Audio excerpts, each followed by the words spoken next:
Hey YouTube, just figured a quick do a walk around update of the Volvos. Don't have anything super exciting to share. For the 245, I did swap out the seat for another one that's not as blown out.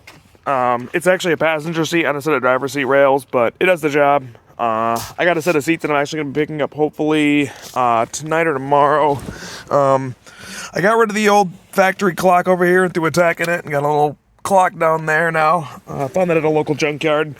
Surprisingly enough, it was still there. Threw a new roof rack and a new roof basket on it, mostly for lemons. Plus, I love having huge roof baskets. It's super convenient for basically anything and everything that I've ever wanted to throw in a wagon. I did change all of the lights out in the cluster and the HVAC controls with LEDs in this thing, so I can actually see it when I'm driving at night now. All these bulbs are burned out in here. No, they all glow. And the gauge cluster's pretty nice. It's a little bit more blue than I'd like, but I guess that's how it goes. I purchased that kit from Wagon Meister. And yeah.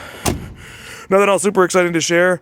I did get a set of GT sway bars from that parts car that I had listed in a previous video. I got the rear one on right now. I changed the rear shocks out in the back. And I've got the sway bar bushings for the front one on order because I didn't have any of the bushings with the little clamps for it. So I'm going to hopefully swap that out at some point this week. But yeah, outside of that, I threw a British Columbia plate because this was sold at Victoria, or sold in Victoria at one point in time in its lifetime. So I threw a old Canadian plate on there to make it feel more like home. And then for the 940 wagon, if you saw my previous video, I got it running.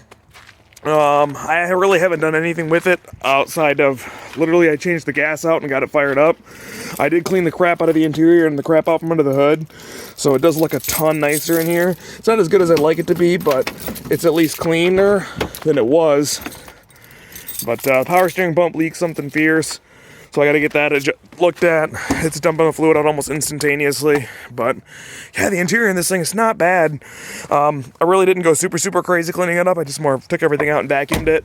I've been watching some Ammo NYC videos, so I may give a hand at cleaning out this interior. Something a little bit better than what it is right now. But again, I'm no detailer, so it'll probably look pretty terrible. But hey, pop the hood real quick. You guys can check it underneath there.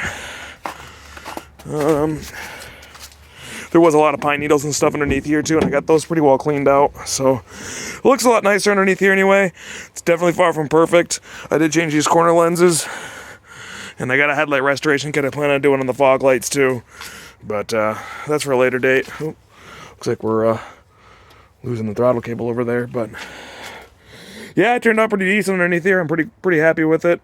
For just a quick wipe down with a rag and stuff like that, I didn't get it as pristinely cleaned as I probably should have. But and then as for the 244 over there, she's still sitting there on her half Corona wheels, half original wheels. But let's actually see if this thing fires up. I know the battery in it ain't very great. We'll see what happens just for fun.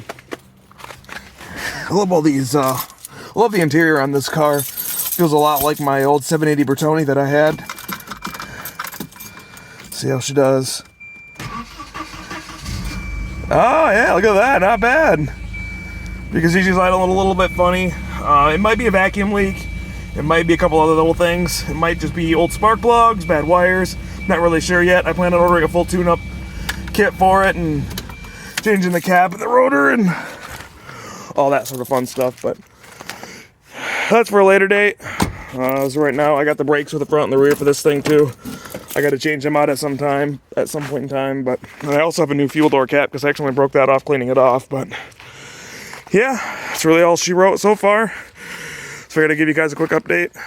Yeah, that's really it. Thanks for watching, and I'll catch you at the next one.